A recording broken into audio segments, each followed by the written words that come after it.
이번 뉴캐슬과 첼시의 경기는 두 팀의 실력 차이가 확연하게 드러났던 경기가 아닌가 싶은데, 일단 두 팀이 경기를 운영하는 방식 자체는 가장 큰 틀에서 보자면 후방에서 전방으로 볼이 넘어갔을 때 빠르게 전방으로 올라와서 전방 압박을 실시한다. 포체티노 감독이나 에디아우 감독이 굉장히 중요시하는 포인트죠. 특히나 뉴캐슬 같은 경우에는 트리피어를 중심으로 볼을 전개할 때가 많거든요. 그리고 트리피어가 전방을 향해서 사실은 짧게 패스를 주고받으면서 나올 수도 있지만, 뉴캐슬의 가장 주요한 전략 중에 하나가 트리피어가 전방으로 패스를 뿌려줍니다. 그리고 전방에서 이삭이 상대 수비수들과 싸워주거나 아니면 조엘링톤이 순간적으로 올라가주면서 이삭과 함께 후방에서 올라오는 롱패스를 향해서 달려들기 시작해요. 볼이 떨어지는 순간 자연스럽게 고든, 마일리, 기마랑이스, 알미론 이런 선수들이 과감하게 달려들면서 중원에서의 세컨볼 싸움에 참여를 해주는 거거든요. 그러다 보니까 오늘 경기에서 가장 큰 포인트는 누가 이 세컨볼을 먼저 가져올 수 있느냐가 가장 큰 포인트였습니다.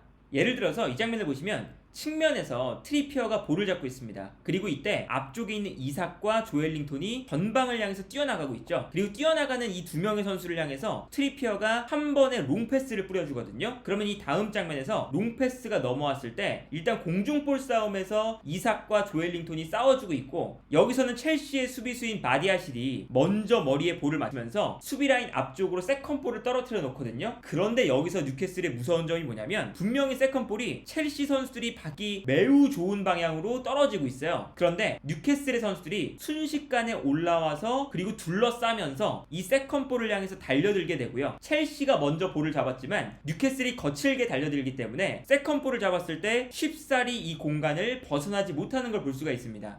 이 장면은 골킥이 후방에서 전방으로 넘어갔을 때 조엘링톤이 중원에서 공중볼 싸움을 하고 있는 걸 볼 수가 있거든요. 그리고 여기서 볼이 떨어지는 순간 뉴캐슬의 선수들이 순간적으로 이 세컨볼을 향해서 달려들기 시작하죠. 그래서 이 다음 장면을 보면 뉴캐슬이 이 세컨볼을 향해서 순식간에 달려들면서 첼시의 선수들을 둘러싸고 세컨볼을 가져오기 위한 압박을 하는 걸 볼 수가 있습니다. 그리고 첼시도 최근에 좋은 흐름을 이어나갈 때 전방에서 압박하는 것을 매우 좋아했기 때문에, 그리고 포체티노 감독의 주요한 전술 중에 하나가 데스크 라인 때부터 전방에 있는 기동력 넘치는 선수들을 중심으로 압박을 과감하게 해서 볼을 가져온 다음에 상대방 진영에서 공격을 전개하는 거였거든요. 그래서 오늘 경기는 마일리, 조엘링톤, 기마랑이스 이 3명의 뉴캐슬의 미드필더들과 엔소 페란데스, 우고 추쿠, 갤러거, 첼시의 3명의 미드필더가 3대3으로 싸웠을 때 누가 중원 싸움에서 이길 수 있느냐가 가장 큰 포인트 중에 하나였거든요. 그런데 이 중원 싸움에서 세컨볼을 가져갈 때 첼시가 오늘 뉴캐슬의 미드필더 라인에 비해 세컨볼을 가져가는 횟수나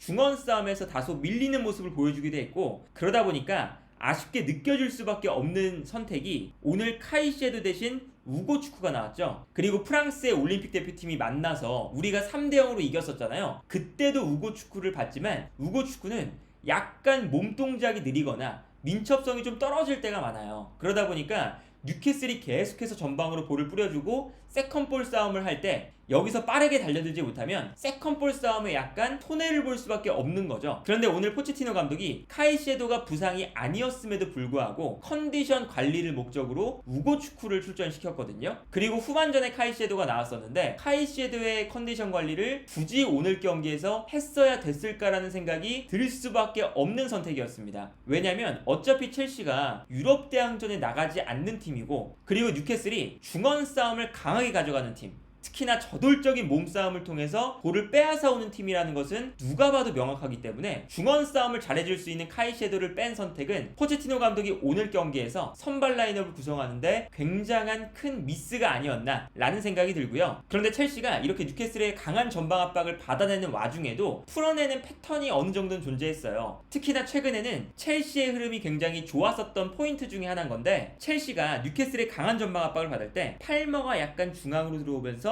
중원 싸움에 도움을 줄 때가 많죠. 그러다 보니까 오늘은 팔머, 갤러거, 엔소 페란데스, 우고 추쿠 이 4명의 선수가 위치할 때가 많고, 이때 제임스가 과감하게 올라와주면서 약간은 3백처럼 형성이 되면서 스털링이 왼쪽, 제임스가 오른쪽, 좌우 측면을 넓게 활용하기 시작합니다. 그리고 여기서 중원에서 엔소 페란데스나 팔머, 특히나 이 2명의 선수가 스털링에게 볼이 갔을 때 상대 수비가 스털링에게 쏠리면 이때 바로 엔소 페란데스가 받아서 반대편으로 다시 방향 전환을 해준다거나, 아니면 제임스가 볼을 잡았을 때 뉴캐슬의 선수들이 한쪽으로 순간적으로 또다시 쏠리면 이때 팔머가 다가와서 볼을 받아준 다음에 반대편으로 방향 전환을 해주는 이러한 패턴으로 이렇게 엔소 페란데스와 팔머의 킥력을 활용해서 경기장을 넓게 활용하는 것이 첼시가 최근에 아주 잘 되었었던 플레이 중에 하나였거든요. 그래서 예를 들면 이런 장면이 나옵니다. 이 장면을 보시면 첼시가 후방에서 볼을 잡을 때 팔머가 약간 중앙으로 들어와 주면서 볼을 받아주려고 하죠. 그리고 이때 팔머를 향해 일단 패스가 들어가고요. 팔머가 중원에서 볼을 받은 다음에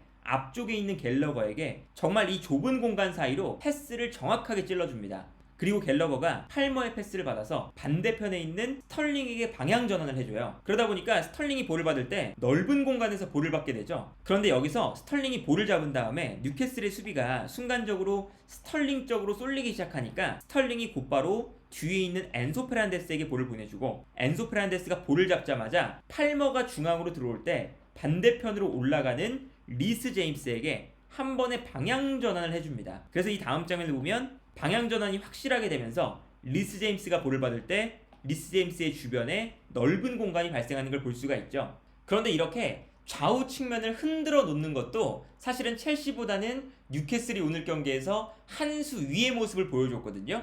측면에서 트리피어가 볼을 몰고 올라오다가 반대편으로 길게 롱 크로스를 올려줘요. 그리고 반대편에서 고든이 트리피어의 롱 크로스를 받아준 다음에 다시 백패스를 합니다. 그리고 이 다음 장면에서 고든이 백패스를 했을 때 뒤에서 볼을 잡아서 다시 반대편으로 뛰어들어가는 트리피어에게 한 번에 또 패스가 들어가요. 그러니까 이 짧은 순간에 트리피어가 오른쪽에서 반대편으로 넓게 크로스를 올려주고 그러다 보니까 뉴캐슬의 수비가 한쪽 측면에 쏠렸다가 다시 반대편 측면으로 달려나올 때 고든이 백패스를 하죠. 그러면 수비 입장에서는 다시 올라와야 되는데 올라오는 순간 그 동작에 맞춰서 다시 반대편으로 패스가 넘어갑니다. 이거는 뉴캐슬이 팀 전체적으로 좌우 측면을 넓게 흔들고 그리고 뒤로 뺐다가 다시 전방으로 올라가는 이 상하로 움직이는 동작도 굉장히 체계적으로 팀 전체가 본인들의 전술을 이해하고 있다는 거거든요. 그러다 보니까 뛰어들어가는 트리피어에게 패스가 들어갔을 때 순간적으로 첼시의 선수들이 트리피어의 움직임을 놓치고 여기서 트리피어가 중앙으로 크로스를 올려주면서 결정적인 찬스가 만들어지는 장면이 나왔었죠. 득점 장면이 나올 때도 정말 똑같은 장면이에요. 이 장면을 보시면 트리피어가 측면에서 길게 크로스를 또 올려줍니다. 그리고 반대편으로 넘어온 볼을 고든이 받게 되는데 그러다 보니까 첼시의 수비가 트리피어 쪽으로 쏠렸다가 다시 반대편으로 넘어오고 있는 상황이었어요. 그런데 여기서 고든이 볼을 물고 약간 뒤쪽으로 빠지면서 볼을 물고 들어오죠. 그러다 보니까 이번에는 반대편에 비어있는 공간이 발생합니다. 그리고 이 비어있는 공간으로 고든이 패스를 넣어주면서 자연스럽게 뒤쪽으로 패스가 흘러가게 돼요. 좌우를 뉴캐슬이 넓게 흔들다 보니까 첼시의 수비가 순간적으로 체계가 무너집니다. 마일리가 볼을 잡았을 때 앞쪽에 있는 이삭에게 패스를 보내주는데 첼시의 선수들이 분명히 이 앞에 엄청나게 많았음에도 불구하고 이 패스 하나를 끊어내지 못하고요. 그리고 뒤에 있었던 쿠쿠렐라가 오프사이드 라인을 지키지 못하고 있죠. 그러다 보니까 첼시의 이 밀집 수비 사이로 이삭이 볼을 받아서 편안하게 득점을 만드는 모습을 볼 수가 있었습니다. 이렇게 전체적으로 보면 첼시나 뉴캐슬이 전방에서 상대를 강하게 압박을 하면서 세컨볼을 가져오는 플레이라던가 아니면 압박을 당할 때 좌우 측면을 넓게 사용하면서 상대 수비를 흔들어 놓는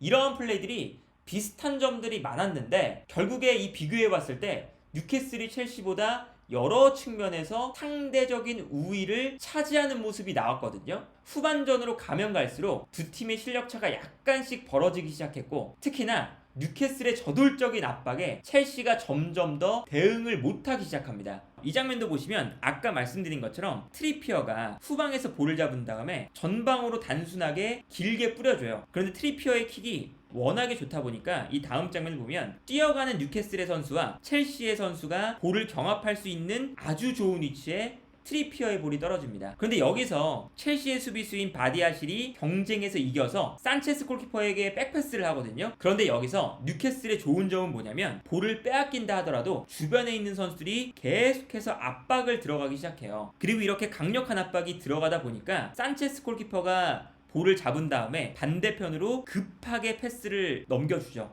그런데 이때 산체스 골키퍼가 압박에 막혀서 반대편으로 패스를 보내주는 순간 여기서 뉴캐슬의 선수들이 패스의 방향을 잃고 패스가 넘어가는 쪽으로 압박을 들어가기 시작합니다. 산체스 골키퍼의 패스가 반대편으로 넘어왔을 때 고든이 빠르게 달라붙어주면서 제임스의 볼을 빼앗아내는 모습을 볼 수가 있죠. 그리고 여기서 볼을 빼앗다 보니까 제임스가 무리하게 달라붙으면서 반칙을 범하게 되고 여기서 경고 누적으로 퇴장을 당하는 장면이 나오거든요. 그리고 이 장면도 마찬가지죠. 이 장면도 보시면 중원에서 팔머가 볼을 받았을 때 뉴캐슬의 선수들이 강하게 압박을 하면서 붙어주기 시작합니다. 그러니까 팔머가 당황을 해서 어쩔 수 없이 백패스를 해요. 백패스가 들어가는 순간 뉴캐슬의 선수들이 계속해서 달려나가면서 압박을 하기 시작하죠. 그러다 보니까 볼을 받는 실바가 뉴캐슬의 강력한 압박을 받게 되거든요. 그래서 여기서 실바가 정말 노련한 선수임에도 불구하고 뉴캐슬의 압박이 거세게 들어오니까 당황을 해서 패스가 어설프게 나가죠. 그러다 보니까 이 패스를 조엘링톤이 빠르게 달려나가면서 빼앗아내게 되고 여기서 조엘링톤이 너무나도 쉽게 득점을 하는 모습을 볼 수가 있었습니다. 그러다 보니까 오늘 경기에서 첼시가 뉴캐슬에게 4대1이라는 약간은 굴욕적인 점수 차이로 패배했던 이유 중에 하나는 포체티노 감독이 카이세도 대신 우고 축구를 선택을 하면서 중원 싸움에 약간 아쉬움이 있었다는 것, 그리고 여기에 더해서 중원 싸움이라던가 아니면 압박을 견뎌낼 수 있는 탈압박에 대한 부분이라던가 경기장을 넓게 쓰는 부분이라던가 여러 가지 측면에서 첼시가 11월 A매치가 시작하기 전까지 분명히 분위기 반전에 성공을 하면서 조금씩 올라오는 모습을 보여주고 있었지만